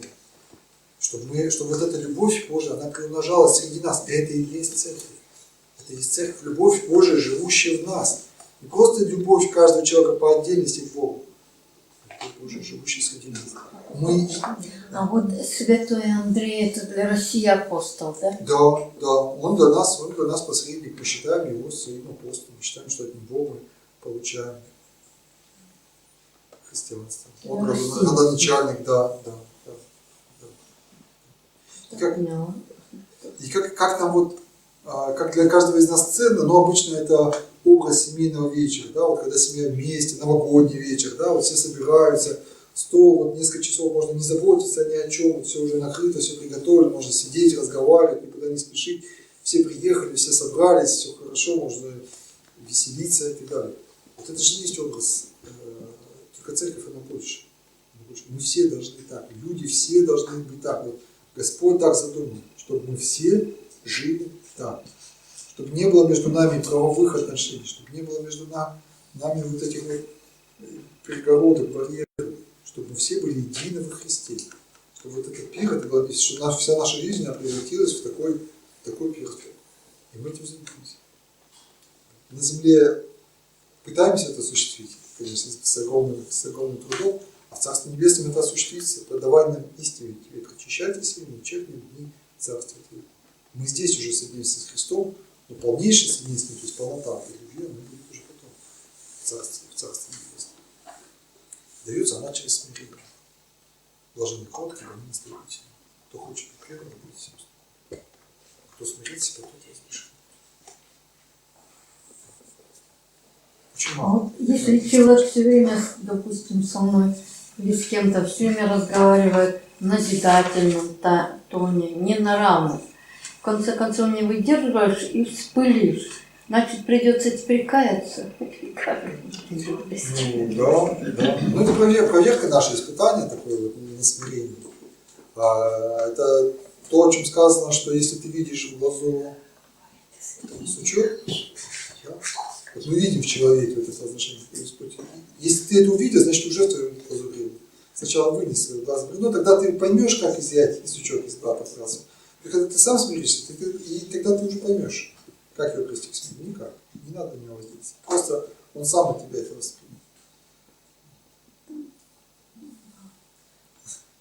В теории все очень легко. Да, На практике очень тяжело. Чтобы там же понять жизни, и чтобы так было.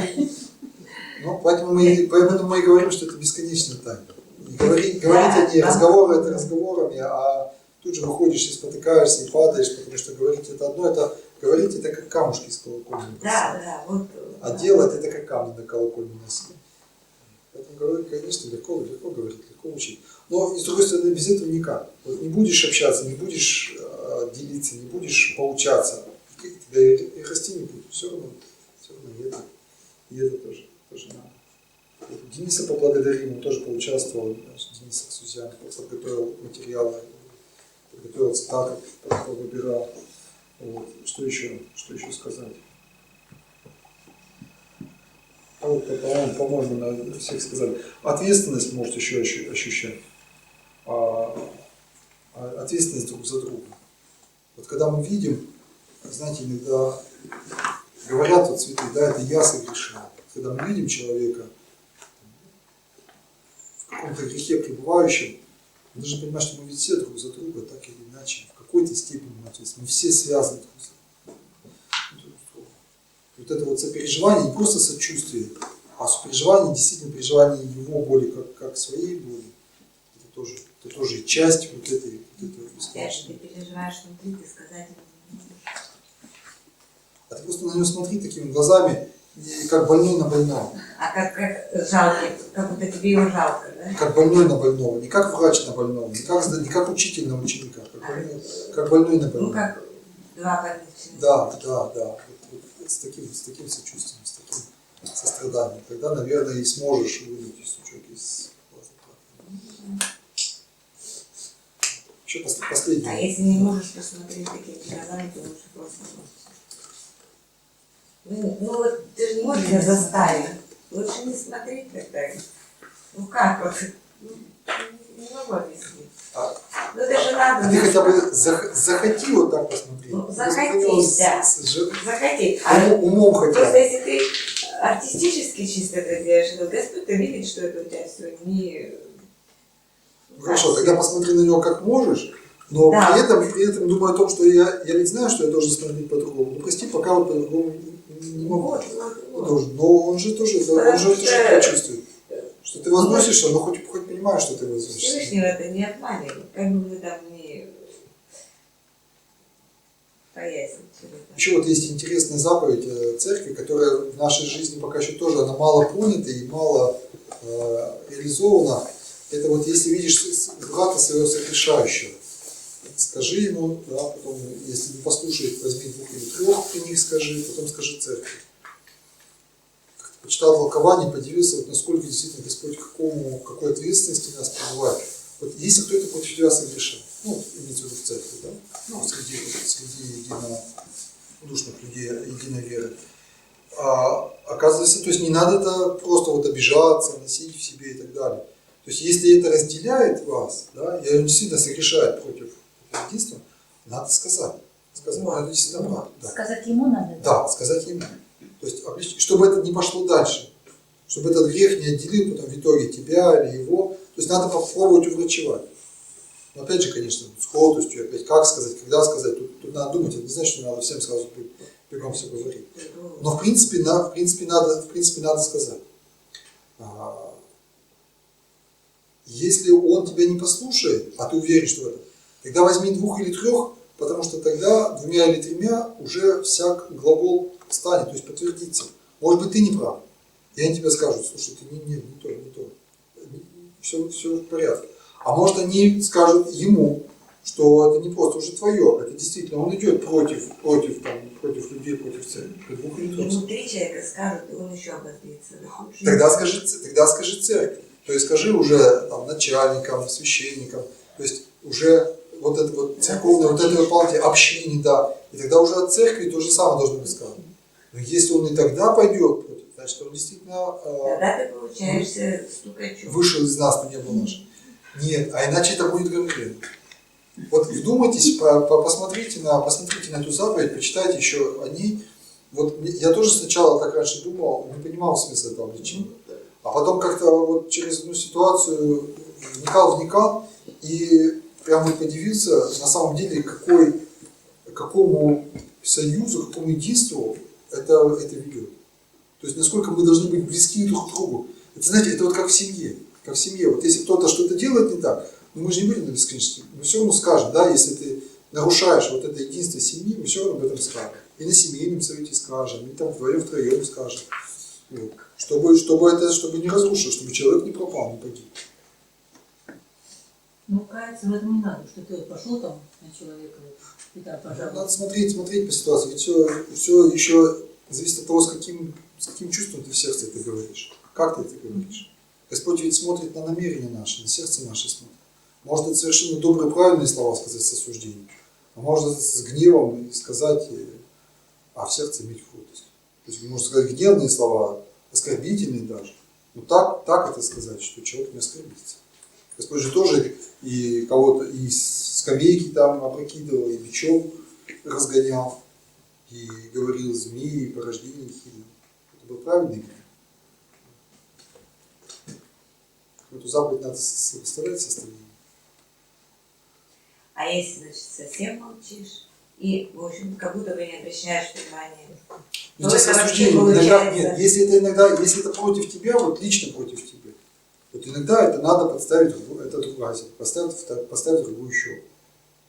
А если это против, вот, то, что может быть против общего единства против церков? себя имею в виду. Ну, как против человека.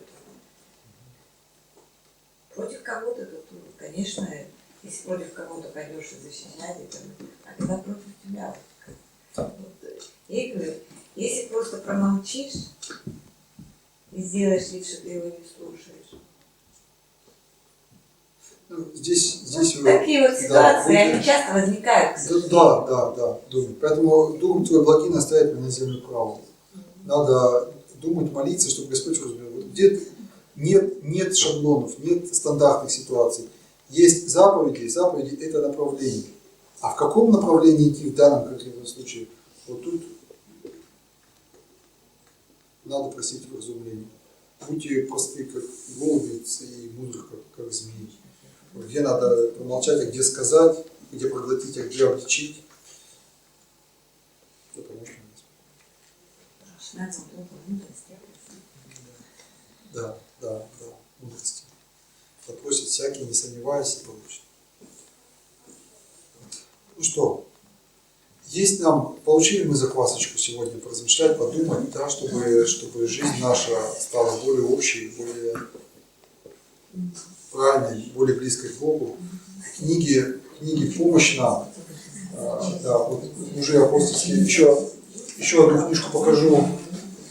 Митрополит Антоний, «Дом Божий, 3 беседы о церкви». Я ничего себе из нее не читал, не цитировал. Катехизис, конечно, святителя Филарета и так далее.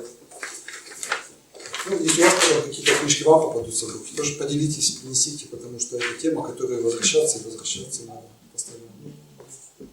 Все равно, вот мы слушаем, вот, мы уже какое-то имеем представление. Опять же, оно у нас добавилось еще заквасочки предыдущие. А остальные-то вот, как-то тоже хочется. Всем. Да, особенно когда близкие, не с тобой. Вот как-то вот, я не имею прям вот весь мир вокруг себя, а близкие хотя бы. Конечно, я за весь мир. Это общая тема, общая наша. Скажешь, пошли со мной, сходим на такие интересные беседы, пойдем со мной, послушаешь. Не захочешь, уйдешь, вот, ну как вот так вот. Да какое-то. Кто может вместить, да вместить. Поэтому тут надо воспринимать со смирением. А кто-то же и нам может сказать, а что ты по ночам спишь? Ночью же такая молитва благодатная. Вот с 12 до 5 утра. Да. Ну как вот можно спать? Никак не спать. Мы же не пойдем, мы же не вместим в это, да? Ну, представьте, вот человек бы нас осудил, допустим, за это и сказал, надо же, ты себя обкрадываешь, что так вот решаешь этого. Вот.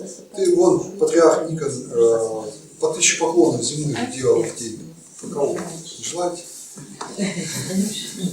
Патриарх Иов читал молитвы на день Пятидесятницы, на день Святой Троицы, наизусть читал. Евангелие читал наизусть, литургию служил почти каждый день. Сам постился там, люди по уставу, пост до субботы, с понедельника. Это Никон, который раскол Ну, устроил, который так ему раскол так и устроил, надо. да. Ну, Нет, я имею в виду, люди как подвижничали. Люди как подвижничали, да. На земле вот подвиг был такой, подвиг лежания на земле. Что это вот мы на земле получили? На столбах стояли, да. Молчальники были. Ну вот куда нам? Вот Серафим Саровский, но он же тоже вот был просто человек, он был просто мальчишка. Вот взял и на камне стоял, молился. Мы же, куда нам до этого? А что, сказать, что он прям совершенен стал и совершенно с Богом? Господь, перед Богом самого неба не чист. Потому что нет предела совершенства. Заповедь Господня широка земля. Поэтому внимай себе. Вот если мы будем молчать, будет воспринимать как гордость. Ага, ты с нами не разговариваешь. А молчать За- неправильно. А молчать можно по-разному. Можно молчать гордо, можно молчать смиренно. Это от мысли. Вот как и мысли в голове, будут гордые мысли, будет гордое молчание. Ну вот, например, дома, да? Вот чувствуешь, что доходит до скандала, молчишь. Что ты молчишь? Ага, ты недовольна, ну и пошло. И все. Опять плохо. Понимаете? Да не только слова, мысли наши, наверное, влияют. Значит, где-то молчишь с такими мыслями. Вот я вот сходила, помолилась, а вот не сходили, а сходили бы, хорошо вам было. Это вот где-то от нас накручено, а оно потом и выплескивается. А это нам только кажется, что мысли только в нашей голове. А духовный мир, да ведь это все открыто. Вот Господь нас... Я не знаю, я вот прочла книгу «Як основной Бог». Вот. Но здесь вот я хочу все подложить под мужа, чтобы он прочитал Лавров. Здесь так есть, да? Вот. Здесь так хорошо сказано, вот, что вот там диспут, первый рассказ, диспут, никто не читал. Диспут, да? Как вот интересно, вот он это самое. Вот то, что вот даже мы ходим в церковь, ну это так поучительно для нас, вот что вот как вот создано все это, кто создал, все жатисты, как говорят, что там из воды, там молекул, все такое. И вот там вот этот где-то говорит, ну как, а кто эту молекулу придумал? Она что, из ничего вышла? Ну как, и вы знаете, в конце вот этот лектор, он даже вот так вот призадумался и подумал, а действительно, вот только одна лекция, и уже человек уже задумался, а действительно, откуда все это, вот пчела, вот мед берет, как она вот с этого воску, это же... Кто ее научил? Кто ее научил? Кто ее научил. Вот. Ну, очень интересно, я вот хотела спросить, я прочитать. Ну вот можно быть подсунуть неверующим? Смысла нет, я вам скажу, нет смысла. А человек должен добровольно прийти к этому, должна быть свобода выбора. А вы получаете эту свободу, не даете, вы хотите, а надо показать своим примером, не указывать человеку, потому что вы указываете, вы человека отдаляете. Да, как бы идет отторжение. Конечно, это наоборот, как дети, вы скажете, вот надо то делать, ребенок тебе сделает все противоположно. А надо примером своим, не надо, мне кажется, наоборот. Человек должен сам к этому прийти. И с вами согласен. Иногда книга, она вот нужна. То есть действительно, но сказать, вот возьми, прочитай, нет. Это вот будет то, о чем вы говорите, да. Это будет уже власть. Нет, именно а просто вот, допустим, положить, или, ну, допустим, или предложить, или сказать, вот знаешь, вот такую мысль интересную вот тут прочитал, как бы поделиться с человеком, и человек уже сам может заинтересуется. Я просто сам так пришел, вот через книжку. Я тоже был, ну как бы, не то, что там сомневающийся, да, а не очень как бы заинтересованный. И вот просто мне дали книжку, я вот открыл, и ответ был прям вот на мысль, которая в голове была, и такой ясный, четкий, внятный. Я помню, что меня в тот момент это поразило, и это стало одним из тех вот моментов, которые мне к вере помогли прийти. Ну, нет здесь универсальных формул. Нет. Поэтому молиться, чтобы Господь вместе с нами какое-то чудо совершил, и вместе с тем довериться. И довериться свободе человека. вот мы, наверное, так же пришли, как вы говорили, что вот мужчина шел, потом раз и зашел в церковь. Мы ведь тоже к этому так же пришли. Мы же не рождены сразу в церковь юными. Особенно вот, мы же, нас тоже ведь что-то подтолкнуло. Не то, что там кто-то говорит, вот беда, или же у тебя там несчастье. Нет. Ведь мы же не все, это нельзя сказать, что мы все 100% люди счастливы, что прямо вот такого всего у нас, как мы ждали коммунизм в свое время. Но мы-то молодые, а мы-то уже в таком возрасте, что через 20 лет наступит коммунизм с вами.